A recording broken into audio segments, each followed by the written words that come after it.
हम लोग आज पढ़ने जा रहे हैं नेमिंग ऑफ साल्ट। ठीक है, साल्ट में हमारे पास में कैसे होते हैं, एसिडिक साल्ट होता है, बेसिक साल्ट होता है और मिक्स साल्ट होता है। ठीक, कॉम्प्लेक्स साल्ट होते हैं, डुअल साल्ट होते हैं। बट हम लोग यहाँ जनरली क्या पढ़ने जा रहे हैं, जो हमारे सिलेबस में नहीं है, ठीक, उसको थोड़ा सा हम जान लेते हैं ताकि हमें आगे जाके केमिस्ट्री में प्रॉब्लम ना हो। ठीक है, इसलिए हम लोग पढ़ने जा रहे हैं। ठीक, अब पढ़ेंगे कि ऑक्सो एसिड क्या होता है। ऑक्सो एसिड, ऑक्सो एसिड की नेमिंग हमें पढ़ना है। ठीक है, अब ऑक्सो एसिड की नेमिंग के लिए हमें सबसे पहले क्या है, ऑक्सीजन यहाँ पे क्या होगा, ऑलवेज निगेटिव रहेगा। ठीक है, और ये फ्लोरीन जो होता है, फ्लोरीन ऑक्सीजन के रिस्पेक्ट में इलेक्ट्रोनिगेटिव होता है, ये पॉजिटिव होता है। इसलिए फ्लोरीन जहाँ भी ऑक्सीजन के साथ में होगी वो क्या होगा, ऑक्सो एसिड नहीं बनाएगा। तो ये हमें विशेष ध्यान देना है। ठीक है, बाकी हम लोग पढ़ते हैं, देख लें। ठीक, तो अब हमारे पास ऑक्सो एसिड की बारी आती है। ठीक है, जैसे हमारे पास में क्या होता है, जितने भी मेटल्स होते हैं, जितने भी क्या होते हैं, मेटल होते हैं और नॉन मेटल होते हैं, नॉन मेटल होते हैं। मेटल्स जितने भी हैं वो सारे सारे क्या हैं, यहाँ देखो नॉन मेटल देखो क्या होते हैं, मेटल्स सारे सारे बेसिक नेचर के होते हैं। कैसे होते हैं, बेसिक नेचर के। और नॉन मेटल कैसे होते हैं, एसिडिक नेचर के होते हैं, एसिडिक नेचर के होते हैं। ठीक है, मेटल्स और नॉन मेटल के हम लोग क्या कर रहे हैं, बात कर रहे हैं। ठीक है, देखो यहाँ से कुछ हमारे पास ऐसे मेटल्स होते हैं जो एम्फोटेरिक के होते हैं। ठीक है, कुछ मेटल क्या होते हैं, एम्फोटेरिक होते हैं, एम्फोटेरिक नेचर के। वो क्या हो सकते हैं, एसिड भी बना सकते हैं और बेस भी बना सकते हैं। ठीक है, इनके एक्वस सॉल्यूशन एसिडिक नेचर के हो सकते हैं, बेसिक नेचर के हो सकते हैं, एम्फोटेरिक के। मेटल्स के जितने भी होते हैं बेसिक नेचर के हो सकते हैं, नॉन मेटल के जितने भी होते हैं एसिडिक नेचर के होते हैं। ठीक, अब हम इनकी बात करते हैं, नेमिंग की बात करते हैं। ठीक है, तो नेमिंग हम लोग क्या करेंगे, ग्रुप वाइज करेंगे। जैसे हमारे पास पीरियोडिक टेबल में 7th ग्रुप होते हैं, ऐसे हम कितने थे, फर्स्ट होता है, ठीक है, सेकेंड होता है, थर्ड होता है, फोर्थ होता है, फिफ्थ होता है, 6th होता है और 7th ग्रुप होते हैं। ठीक है, होते हैं एर्थ, उसको हम क्या बोलते हैं, जीरो ग्रुप भी बोल सकते हैं। ठीक है, इनर्ट गैस उसमें रखी जाती है। तो जनरली हम लोग क्या करेंगे, पहले सीखेंगे 7th ग्रुप, फिर 6th ग्रुप, फिर 5th ग्रुप, फिर 4th ग्रुप, फिर 3rd ग्रुप, फिर 2nd, फिर 1st की तरफ हम लोग आते हैं। ठीक है, अब हम लोग आ जाते हैं, देखिए तो हमारे पास 7th ग्रुप में क्या होते हैं, 7th ग्रुप में को हम हाइड्रोजन बोलते हैं। ठीक है, हाइड्रोजन ग्रुप, 7th ग्रुप को क्या बोलते हैं, हाइड्रोजन ग्रुप बोलते हैं। ठीक है, अब इसमें कौन कौन से होते हैं, हमारे पास फ्लोरीन आ जाएगी, क्लोरीन आ जाएगी, ब्रोमीन आ जाएगी, आयोडीन आ जाएगी। ठीक है, और ये सारे कंपाउंड इसमें आ जाएंगे, कौन, हाइड्रोजन ग्रुप में। ठीक है, अब देखो हमें पता है कि जितना ग्रुप होता है उतनी उसकी क्या होगी, ऑक्सीडेशन स्टेट होगी। मैक्सिमम ऑक्सीडेशन नंबर कितना हो सकता है, जितना ग्रुप होता है उतना हो सकता है। ठीक है, देखो इसमें कितनी ऑक्सीडेशन नंबर इसकी मैक्सिमम हो सकती है, देखो 7 हो सकती है, क्योंकि 7th ग्रुप है इसलिए 7th हो सकती है। तो +1 हो सकती है, +3 हो सकती है, +5 हो सकता है, +7 हो सकता है। देखो यदि +1 है तो हम इसको क्या बोलेंगे, हाइपो अस। अगर जो हमारे पास में क्या +3 है तो क्या हो जाएगा, अस। यदि हमारे पास +5 है तो इक हो जाएगा। और हमारे पास यदि क्या है, +7 है तो इसको हम क्या बोलेंगे, पर इक हो सकता है। ठीक, इस तरह से इनके नाम लिखे जाएंगे। अब कैसे लिखे जाएंगे इसको जानते हैं। जैसे हमारे पास में है HClO और HClO2, HClO3, HClO4।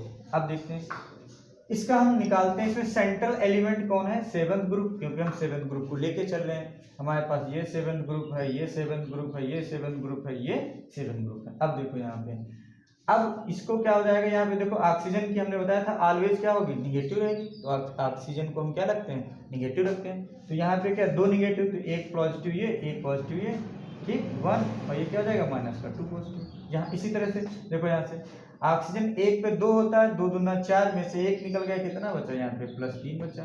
3 दूनी 6, 6 में से 1 निकल गया, कितना बचा, यहाँ पे 5 बचा।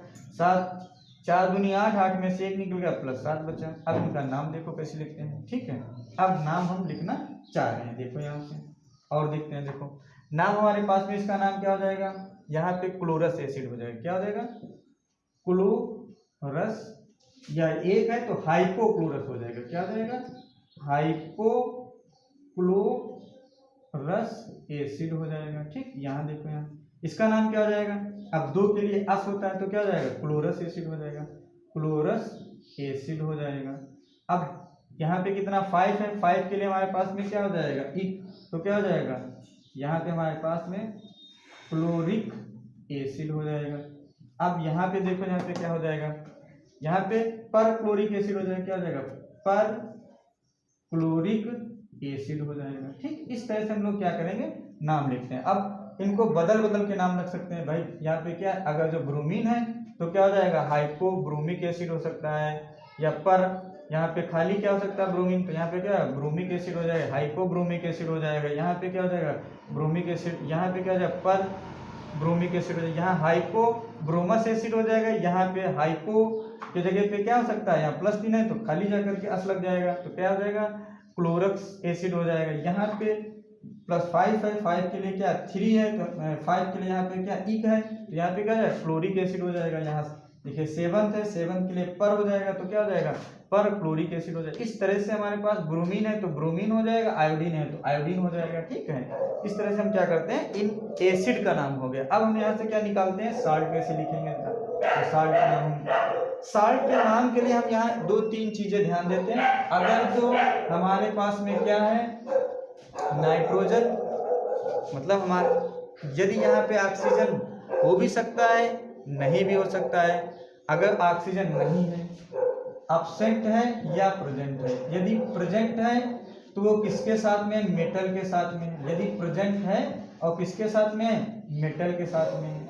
और एब्सेंट है तो यहाँ पे क्या लग जाएगा, इंड में लग जाएगा IDE, आइड लग जाएगा। ठीक, यदि देखो यहाँ पे, अब हमारे पास यदि अब अस है तो अस के लिए, जैसे यहाँ पे देखो हाइपो अस है, इक है, इन दोनों केस के लिए हमारे पास में लग जाएगा IT, क्या लग जाएगा, ITE, आइट। अब देखो यहाँ पे यदि दोनों है, देखो इक है पर इक है, तो यहाँ पे क्या लग जाएगा, A2। ठीक, अब देखिए, अब हम लोग क्या करते हैं, नाम लिखते हैं और साल्ट का नाम लिखते हैं। कैसे लिखेंगे ये बात सीख लेते हैं। देखो ठीक, एसिड का नाम लिखना हम लोग जान गए, अब साल्ट का नाम लिखना जानेंगे। जैसे हमारे पास देखो है क्या, सोडियम है हमारे पास में, ठीक है, ये हमारे पास में है, ऐसा है। ठीक, बात समझ में आई कि नहीं, जैसे तो अब ये हमारे पास इस तरह का है, ये साल्ट बन गया। दूसरा क्या हमारे पास में क्या हो सकता है, इस तरह, इसको देखो, ये NaClO2 हो सकता है। तीसरा हमारे पास इनमें क्या हो सकता है, NaClO, ये 2 हो गया, यहाँ पे 3 हो गया, यहाँ पे क्या हो सकता है, NaClO4 हो सकता है। देखो यहाँ पे ऑक्सीडेशन नंबर हमारा वही रहेगा, ये क्या हो सकता है, +1, ये क्या हो सकता है, +3, ये क्या हो सकता है, +5, ये क्या हो सकता है, +7। अब देखो यहाँ से नाम क्या हो जाएगा, सोडियम, पहले तो लिख जाएगा सोडियम, सोडियम। अब ये होता है क्या, हाइपो, यहाँ पे क्या हो जाएगा, सोडियम हाइपोक्लो।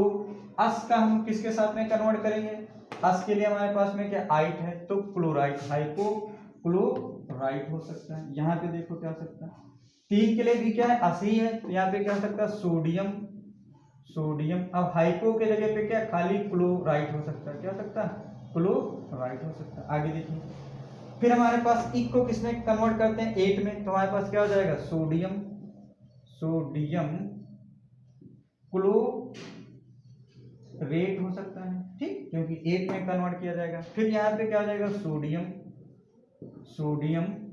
अब यहाँ पे क्या होता है, पर लग सकता है, तो सोडियम पर क्लोरेट हो सकता है। तो इस तरह से हमारे पास में ऐसे ब्रोमीन भी हो सकता है, ऐसे आयोडीन हो सकता है। ठीक है, इस तरह से हम लोग क्या कर सकते हैं, नेमिंग कर सकते हैं। ठीक है, और इस तरह से हमारा क्या हो गया, साल्ट का नाम नेम हो गया, और इससे पहले क्या था हमारे पास में, एसिड का नेम था। ठीक, इस तरह से 7th ग्रुप का क्या होता है, कम। इस तरह से हम बारी बारी से क्या करेंगे, हमारे पास में 6 ग्रुप का है, 5th ग्रुप का है, 4th ग्रुप का है, 3rd ग्रुप, इन सब का हम क्या करेंगे, एपिसोड वाइज नॉमेनक्लेचर सीखते रहेंगे धीरे धीरे करके। ठीक, ये हमारे लिए क्या है, इम्पॉर्टेंट है। चाहे जिस भी क्लास में बिना नेम के आप लोग केमिस्ट्री नहीं सीख सकते हैं। इस तरह से हमारे स्टेप बाय स्टेप सीखने के लिए, और ये हमारा एक अभी तुरंत ही हमने जाके क्या किया है, एक नया चैनल बनाया है जिसका नाम क्या है, रियल रूट नॉलेज। इसको सीखने के लिए, केमिस्ट्री सीखने के लिए, फिजिक्स को सीखने के लिए बारी बारी से हम लोग क्या करते हैं, सीखते रहेंगे और नॉलेज को बढ़ाते रहेंगे। ठीक है, थैंक यू, धन्यवाद।